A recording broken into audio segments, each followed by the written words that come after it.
Hi everyone, it's Naturalist Dan here with you today.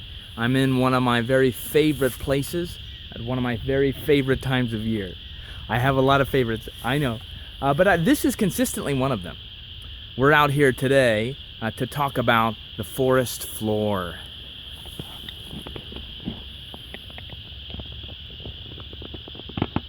It might not seem like a lot's going on the forest floor. I beg to differ.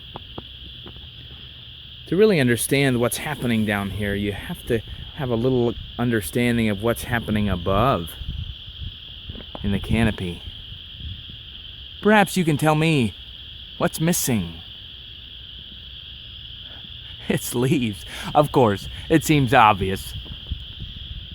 But all winter long, plants, most of them, have been dormant.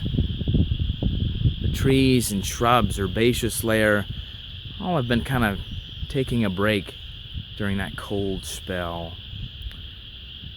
But I think that's about at an end.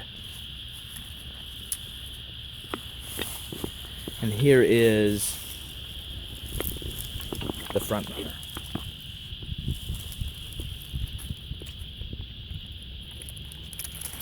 This is harbinger of spring.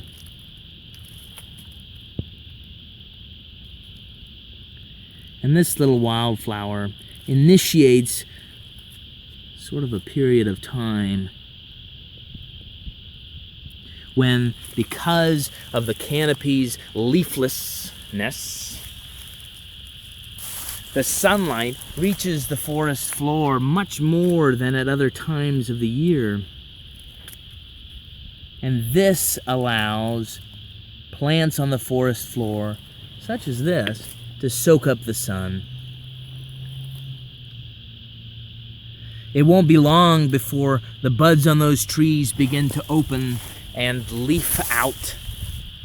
And with the ensuing shade, most wildflowers, these spring ephemerals, well, that'll be the end of their time. A lot of these will remain dormant even all summer long until next spring. Harbinger of spring is one of the first blooming wildflowers. I'll post some photos of some of the others. But this guy is also called salt and pepper because of its white petals and dark anthers, and it's out in force, covering this portion of the trail. I'd like to see if you can guess what trail I'm on, by the way. Especially this southeast facing slope here.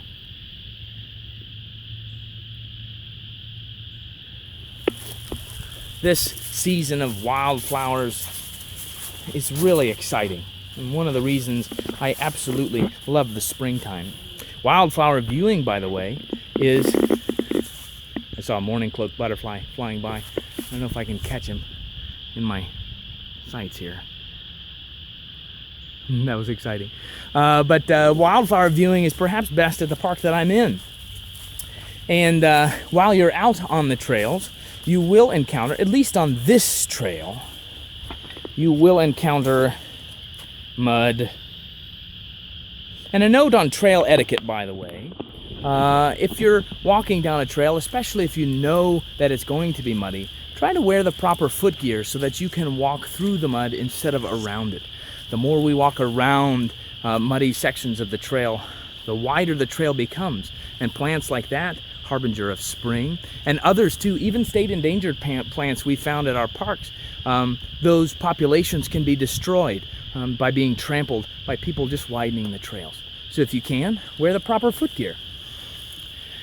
Here's another clue. Clue number 1, it's my favorite park. Clue number 2, harbinger of spring. I don't know of very many places to find that. Clue 3 is the trail's gonna be muddy, at least this part. Clue number 4 is this creek right here. The trail runs along this creek for a good distance. Maybe you've guessed it already. We pass the Sulphur Spring if you walk a little bit further along. This is the South Trail at Kendrick Woods. There's a boardwalk here if you don't have the proper foot gear to brave the mud of the South Trail. But Harbinger of Spring is down here along this portion of the trail just as you cut up into the woodlands again. Take care not to trample it. It'll only be here for a short period of time, but what a great plant to have around. Thanks for joining me, and I hope that you have the opportunity to get outside.